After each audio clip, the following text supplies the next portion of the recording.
这个杜巴广场要买票，我先去买一下。本国人500，然后外国人1000。Namaste. One ticket for an adult. Which country you are from? Taiwan. Only one ticket? Yes.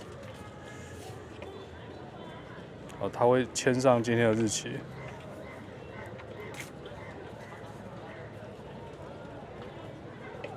还写了台湾。You will discuss. This is a ticket and this is the map. OK， 丹尼亚吧。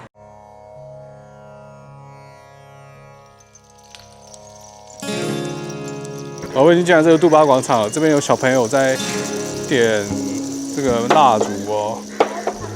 上面还有这个烧这个香，不知道是什么。他们拜完之后会把香插在这里。他们不是用插的，我们是用插的，但是它是直接摆横的。这边有一个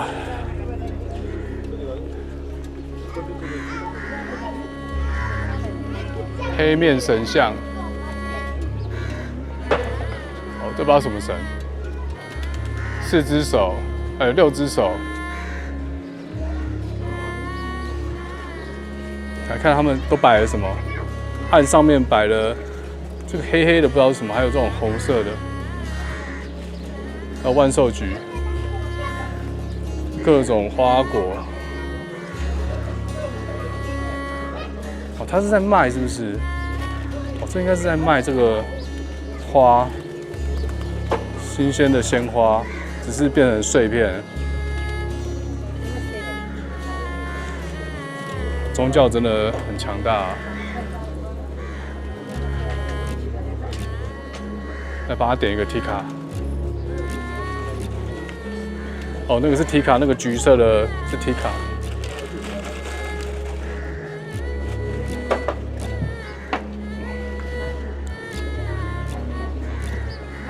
这边卖的是蜡烛，那边就是蜡烛。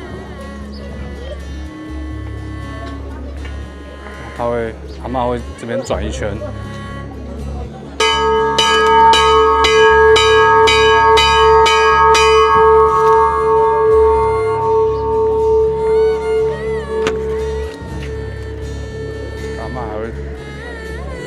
不要靠太近好，不要干扰他。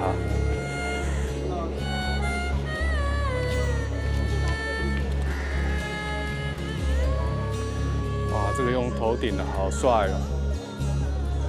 行走的麦克风，它不止头顶，它要卖的货还带了 CD Walker。哇，这位阿嬷每一件都拜。哇，今天有够热。等一下4点有库玛丽女神哦，现在时间下午2点，4点要去看库玛丽。那我现在所在位置是加德满都的杜巴广场。这个杜巴广场，我觉得规模是比巴德冈小很多。然后前面这位是尼泊尔的导游，他帮我联络他朋友是一位中文导游，这样我的影片就不用再自己翻译了。而且有些专有名词我真的听不懂，因为神实在太多了。就现在我介绍是那个杜巴广场是什么意思？在这里的这个首要的地方叫加德满都杜巴广场。杜巴是那个王宫的意思吧？这到17世纪的话，我们国家里面有24个小国家，24个国王，很多小的国家吧。那个时间的话，加德满都城市里面也是有3个小国家。在这里，其中一个这个叫加德满都杜巴广场，第2个杜巴广场叫帕坦，5公里远，第3个杜巴广场叫巴德冈，12公里远吧。这加德满都和布卡拉中间有一个小国家叫古尔卡，我们的军队也是叫古尔卡军队。那边有的是一个王朝叫萨哈，这萨哈王朝的一个国王他统一的，这是这样的。这样18世纪的时候，一个国家立国了吧？我们的国王也是2008年的时候退位了，所以现在我们有的是总统。这边的这个房子，我刚说这是那个老皇宫，这个老皇宫是1770年建的吧？在这里的最古老的寺庙是7世纪建的，这个皇宫是1770年建的，我们国家统一的时候建的。从18世纪到2008年，我们国家的国王他的家庭人都生活在这儿。这个皇宫都是砖头和木头的，砖木结构的。是有原来的话，加德满都城市里面的每一个老家都有砖木结构的，所以这样加德满都的意思是木头的城市吧？加德是木头，满都是城市的意思。然后这个皇宫上面看得到很多很漂亮的木雕，看到了吗？这个都是那个手工雕的。我们近一点看一下，这样的木雕都是那个手工雕的吧？这样的木头你们叫柚木，这是柚木，很厉害的。然后呢，这个皇宫上面看得到长长的木雕，看到了吗？长长的木雕都是蛇吧？印度教里面很多动物也是代表一个神。第3个柱子下面有的是7个人，这样的木雕代表是原来的话什么都开放的。中国的皇帝也是有很多老婆，3000佳丽，我听说，对吗？这上面的那个每一个柱子下面看得到是那个新的木雕。这个旁边的这个庙呢，这是火女神的庙吧？这火女神当地的一个真小孩子选出来的神，他的名字叫库玛丽，看到了吗？牛的话叫库玛丽，男的话叫库玛丽，这是男生也有他。这个小孩子生活在这个庙里面，他看到的时间是每天早上从11点到12点，下午的话4点半到5点半，2次可以看到。里面人多了以后，他要出来在窗户上，出来窗户上面那个时间的话不能拍照的吧，要祭拜他，看了以后有好运的。在这里的这个火女神库玛丽女神的地位是很高，所以每一年一天，尼泊尔的国王、总统也是过来这里祭拜这个小女孩，是这样的意思吧？选女神时间的话，必须选从一个民族叫西家族，这个是佛教的，这个意思女神是从佛教里面的家庭出来的。选女神时间的话，统一了很多3到4岁的小孩子从西家族。统一的时候，那个都小孩子住在黑屋子里面。那个黑屋子是在这里的一个最高的、最大的寺庙里面。黑屋子外面的话，印度教和佛教的祭司，他们开始宗教的意思。在尼泊尔很多不同的宗教是融合在一起了吧，没有问题的。所以加德满都城市里面很多地方都有2个不同的信仰，一个是佛教的，一个是印度教的，都是融合在一起了。这个意思都是3到4岁的小孩子在黑屋子里面是3到4个小时，他们是很小，都害怕，都哭，一个不害怕的小孩子就是他。现在的女神生活在里面，她是8岁了，然后呢，但她是那个12、13岁，月经来的时候换一个新的，这样每个8、9年以后换一个新的，这是这样的。这个火女神平时住在她的庙里，对吗？但是节日的时候她可以出来外面。这个女生1年13次出来外面，外面出来时间的话，她的脚不能沾地。为什么？她代表是一个很大的神，她的地位是很高，对吗？所以节日的时候出来外面时间的话，脚不能沾地，所以她住在马车上，当地的人民拉马车在城市里，这是这样的吧？每天她的生活是早上从6点到11点，当地的人民自己上车自己祭拜她。早上从11点到12点，里面有一个小的广场，那边人多了以后，她要出来在窗户上。然后上午从12点到4点，他的老师来教他上课，他的朋友来玩，他的爸爸妈妈来看他见他。为什么是他的爸爸妈妈不能住在这儿，不能住在庙里？所以每天上午他们过来看他见他，这是这样。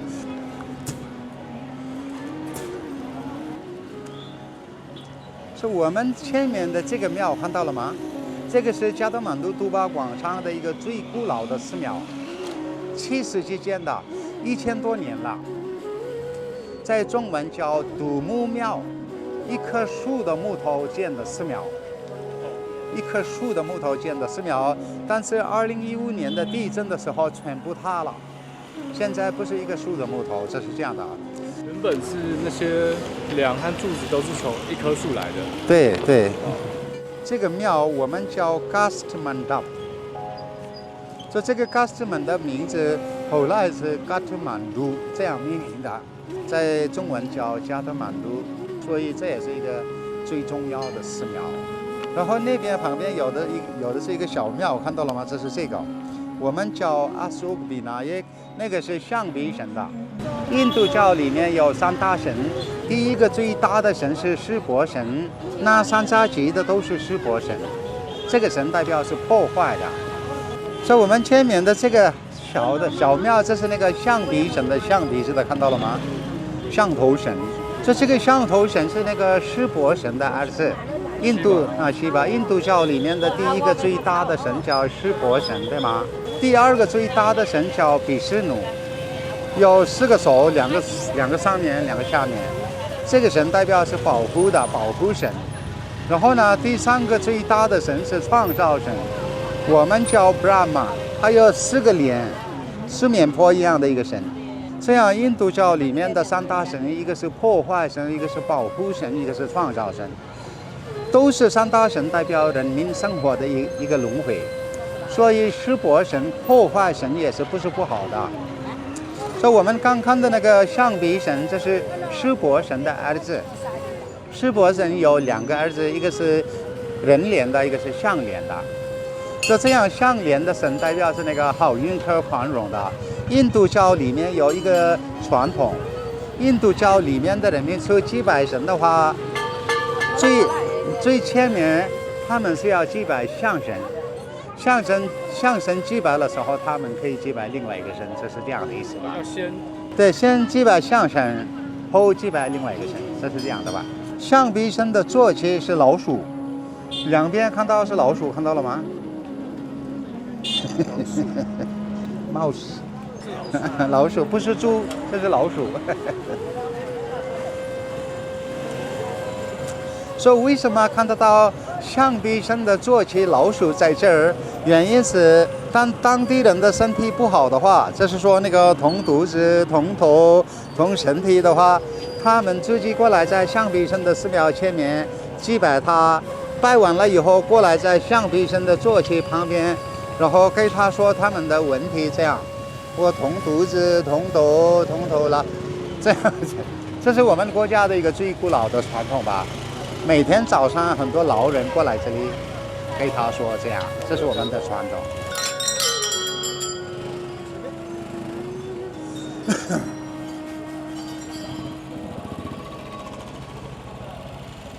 那个下面有5个 skeleton， 就是骷髅头的，那是什么？骷髅头吗？骷髅头，等一会儿我介绍吧。骷髅头，骷髅头，对。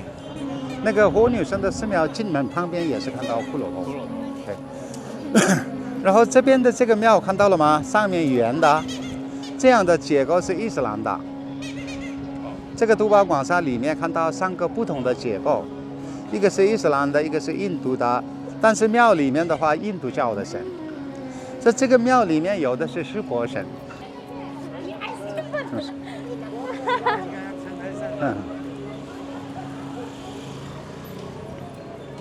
在这里，这个看得到这是黄牛啊，湿婆神的坐骑是黄牛，所以印度教里面的人民不杀牛，不吃牛肉，是不是这样的意思吧？这样知道哪个寺庙是哪个神的，这样知道的。这是那个供奉的吧，供奉的。等一会儿我介绍这个米、这个花很多不同的颜料是什么意思，等一会儿我介绍，好吗？这个三缆车前面看得到，那个是我们尼泊尔的国旗。我们尼泊尔的国旗上面也是有很多不同的意思吧。我们国家国旗上面的这个白色的是月亮，下面的是太阳。月亮和太阳代表是黑天和白天，然后这个红颜是代表是力量。这边的这个蓝色的，这个代表是和平。然后这个国旗前面的这个2个柱子，代表是喜马拉雅山。这如果这个国旗这样的话，代表是喜马拉雅山。我们尼泊尔和中国中间有的是都是雪山，代表是那个。यसले त पुरै फिल्म बनायो त मेरो गाह्रो हुँदो रहेछ हेर्दैन होला 干也弄，俺们的哈利巴特说完事。这边的这个庙是那个保护神的寺庙，我刚说的那个第二个最大神，他的名字叫比斯努，对吗？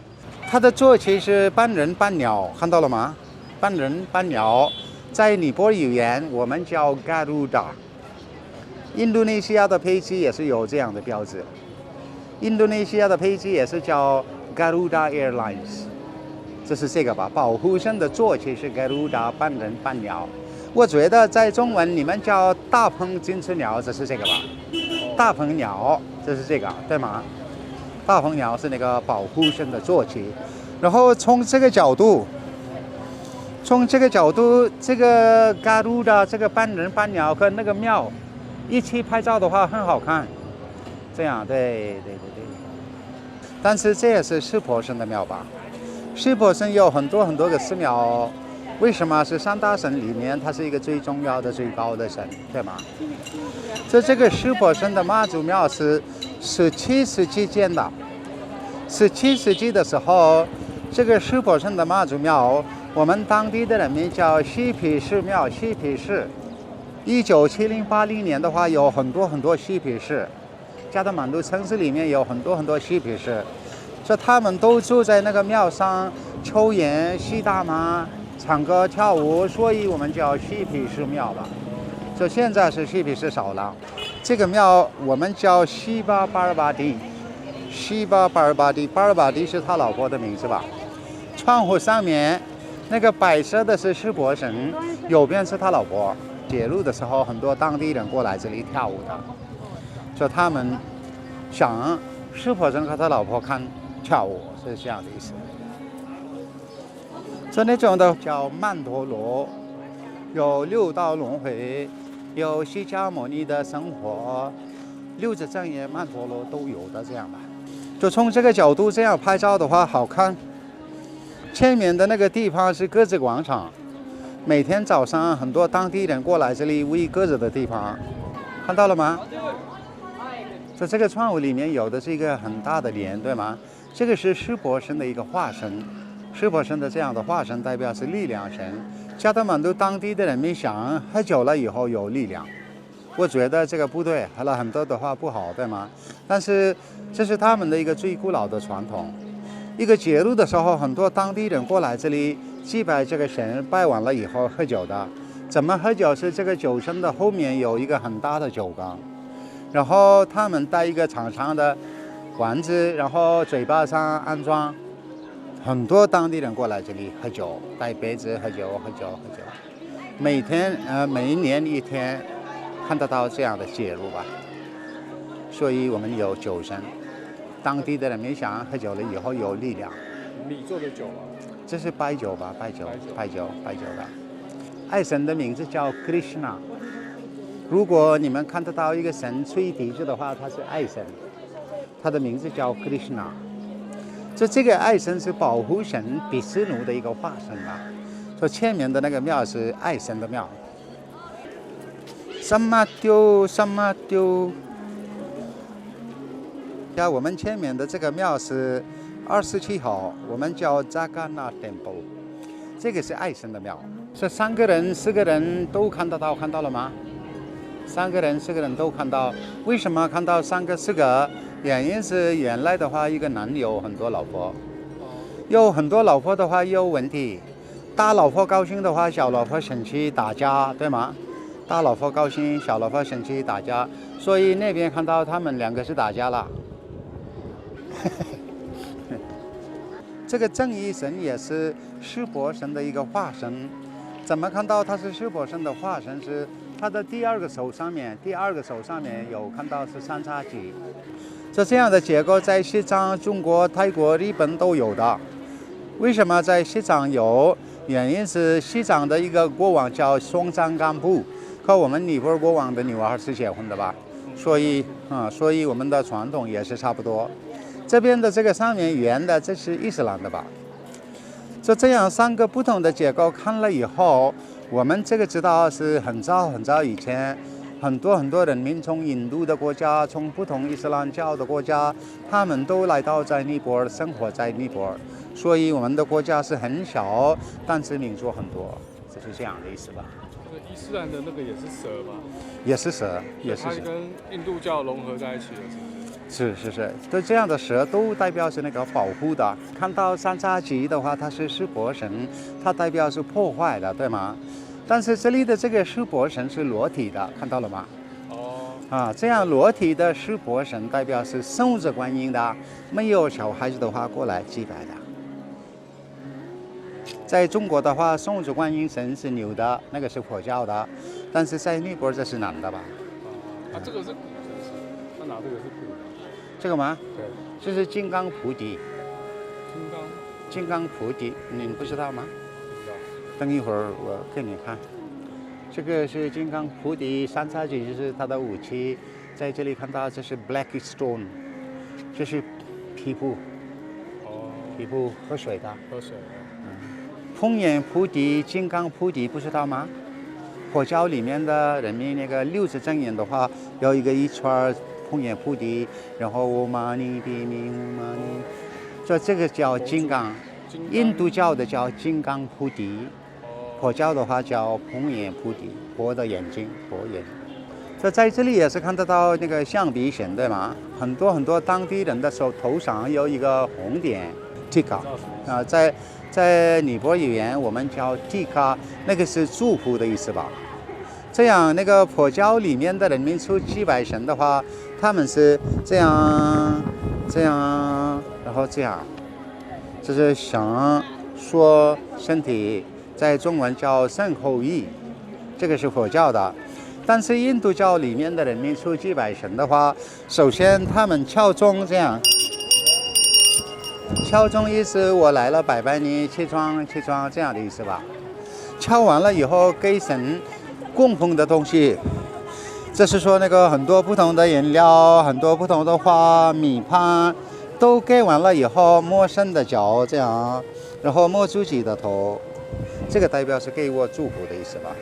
就最后面那有点红色的饮料，然后头上这样点一下，所以这个红点叫 tika， 这个代表是祝福的意思吧。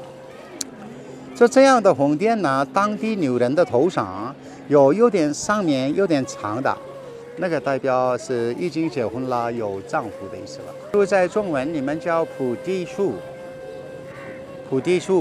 在这里的这个菩提树是300年了吧，300年老了。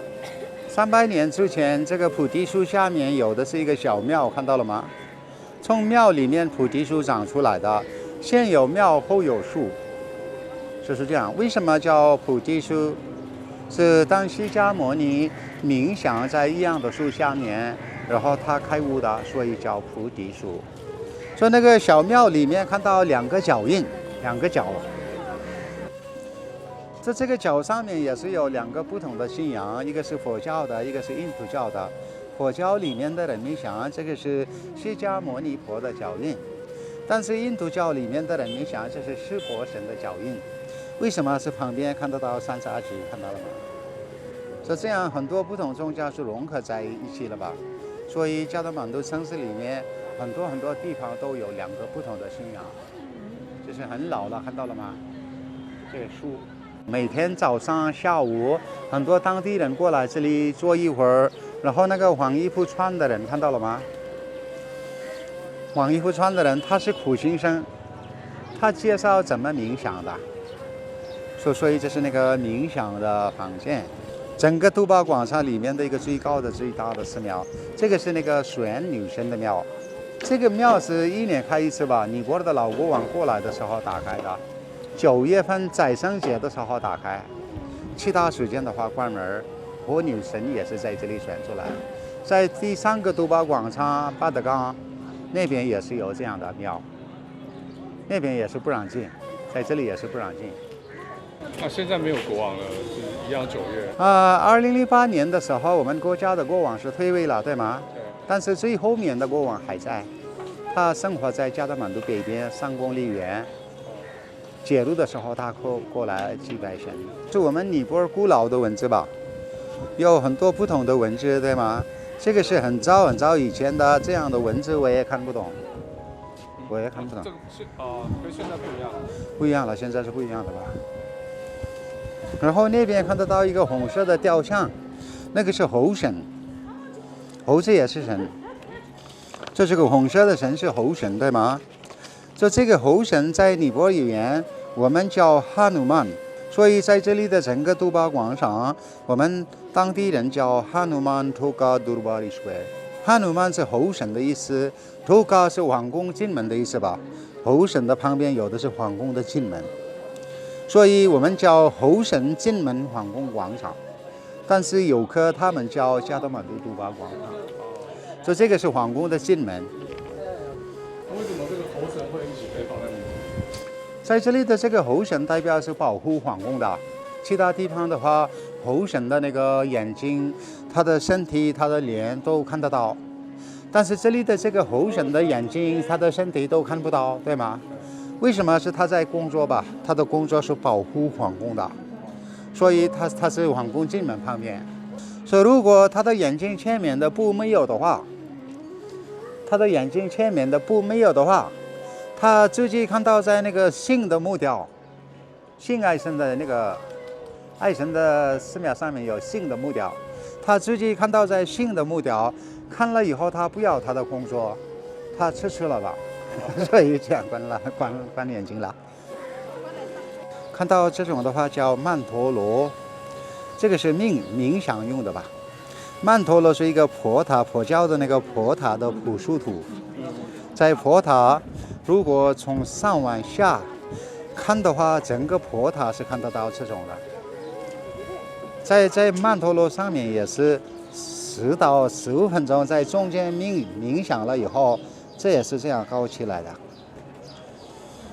所以这是冥想的吧。这曼陀罗上面也是有很多不同的意思吧。在外面的话有5个圆，对吗？5圆，这个5圆代表是五行的时候，每一个地方都有3个进门，在这里也是3个，这样3个。这个3个进门代表是身体的门、说的门、想的门。所以佛教里面的人民出祭拜神的话，他们是这样。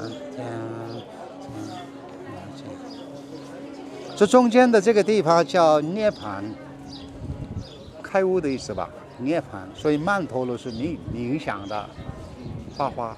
所以它是一层一层进去的。对，一层一层进。对。涅槃。对。然后看到这种的话，这个叫6道轮回。6道轮回，那个小的也是都是手工画的。你喜欢的话，你可以进出拍照吧。这个力量吗？这个正义神、力量神都代表的，对吗？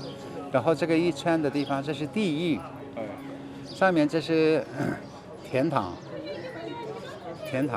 这个是地狱。This is whole earth. This is heaven. This is hell. 好工作的话去那边，不好工作的话来下。好的。有很多不同的剑。这个是动物间、人间、神间，这是这样的意思吧？这个国会是1908年建的，都是50分个吧。一个总理他很喜欢英国的国家，他回来的时候建的。原来以前开会的地方吧，这个都是50分个。1798到1846年的历史，这个时间的话，印度国家是英国殖民地的。英国殖民地时间的话，他们也要过来尼泊尔，有很多打架了。但是我们国家是什么时间都没有被殖民过？为什么？是我们国家里面有很多高山，他们过不来，这样我们国家尼泊尔是什么时间都没有被殖民。所以那个90年的时候，很多尼泊尔人不喜欢国王了，对吗？所以有很多游行，有很多打架了。这是为什么很多尼泊尔人不喜欢国王？他们想，我们尼泊尔的人民想，国王拿了他们的钱吧。第二个原因是，国王的弟弟杀国王了。有这样2个问题的时候，我们国家的国王是退位了吧？他是第1个总统，现在是第3个。第一个和第三个是男的，第二个是女的。这样的总统、总理都是人民选出来的，每个5年选一次。首先我们去看那个老皇宫。2015年的地震的时候，上面的2层是塌了，后来是中国的政府帮忙修的，所以在中文叫9层塔、9层神庙，就是这个吧。中国的政府帮忙修的，所以现在我们可以进去可以看一下吧。这个2015年地震的时候，旁边这边有塌吗？这边没塌，但是那边是塌了，那边前面都塌，对，在修了。是国神老婆的一个化身，代表是保护国王神。我刚说的那个最高的、最大的寺庙里面的神，所以它的坐骑是狮子。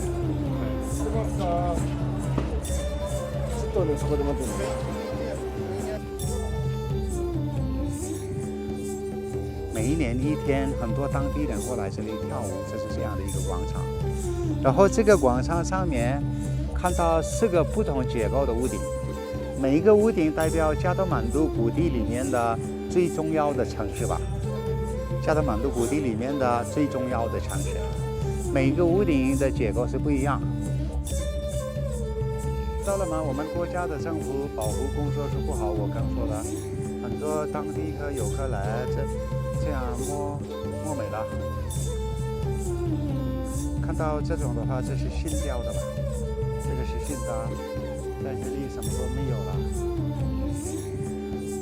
在这里的这个广场是那个国王加冕的广场，那个前面的台子是加冕台，对吗？这边有的是国王的宝座。这里有1962年的路虎老国王的车，然后这边有的是国王的游泳池。原来的话，这个游泳池很漂亮吧，有很多水，到3层4层有水的，但是地震的时候都裂了，所以水也是下去了。So this I will explain in English, okay? Okay, here you can see all the drawings. All the drawings and pictures are the kings from Saha dynasty. And the reason why the king of Nepal lost his power is during the time when this king was ruling in Nepal. His name is Virendra Bir Vikram Shahadev. He was very, very popular, and he was very popular among the people of Nepal. When this king was ruling in Nepal, himself and all of his family members were shot down by someone in 2001. All of them were killed. No one knew who killed them. Time passed away. Later on, one of the news media was saying that dead king's son, dead king's son, he killed his parents, all the family members and himself too. It is because dead king's son used to believe that his parents were not so satisfied with one woman with whom he used to love. He came in tension and he killed all and himself too. This kind of news was published, and this kind of news is spread all over the world. People from all over the world, they began to believe that dead king's son managed this massacre. But most of the people of Nepal, they don't believe this news. What they believe is dead king's brother, this one, who is still alive. He killed all of his brother's family to take power. Later on, he became the king, and his coronation also took place here. But after even he becomes the king, he became very, very unpopular among the people of Nepal, because most of the people of Nepal believe that he killed all of his brother's family. And later on, a big demonstration took place, and in 2008, he had to leave. He's still alive, lives to the north of Kathmandu, about 3 kilometers from here, but he lives like a normal person, normal citizen. This was the reason why the king of Nepal lost his power. And Nepal declared as a federal republic country. We too have a presidential system now. And when the king turned into the federal republic country in 2008, people had hope that their life will change. Good thing will happen in their life. Nothing changed. Corruption increased more and more. So now, again, the people of Nepal began to demonstrate in favor of the king. So when the king lived his reign, Yeah. he kept his properties like his wealth and his real properties, or he just lost everything. He's a businessman. Yeah. All the old palaces, all the offices, all the ministries came into the Nepal government, but his own property owns by him. He's one of the rich person. He owns like many hotels, many big hotels, casinos. Even now. Yeah. So tour is over now. Thank you so much. 好，现在要进去库玛丽女神神庙，待会女神要出来接受大家的 worship， 非常多人。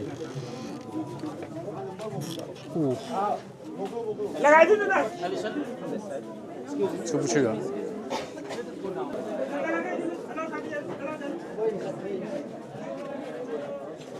哇，超级！等一下女生出来就不能录了。哦呦！